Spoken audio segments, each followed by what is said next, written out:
నిలదీస్తే ఎవరు నిలదీయాలి? ప్రజలడికి సమాధానం చెప్పడం సిద్ధంగా ఉన్నాం.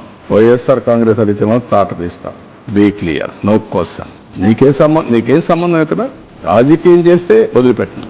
అదే ప్రజలు అడిగితే నేను సమాధానం చెప్తా, కన్విన్స్ చేస్తా, అన్యాయం జరిగితే కరెక్ట్ చేస్తా.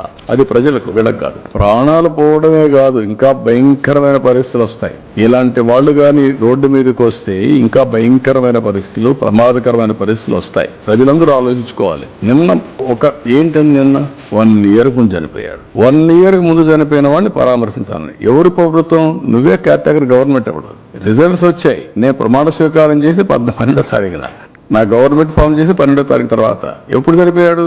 నువ్వు ఉన్నప్పుడే. అంటే కనీసం అలాంటిది 1 year తర్వాత పోయి నువ్వు దాన్ని ఒక ఇష్యూ చేయాలంటే నీ వెహికల్స్ కొట్టి ఒకరు చనిపోతే పరామర్శించరా? మీరు ఒకరు ఫస్ట్, ఇంకొకరు నెక్స్ట్. కనీసం పరామర్శించారా? చూడరా వాళ్ళని?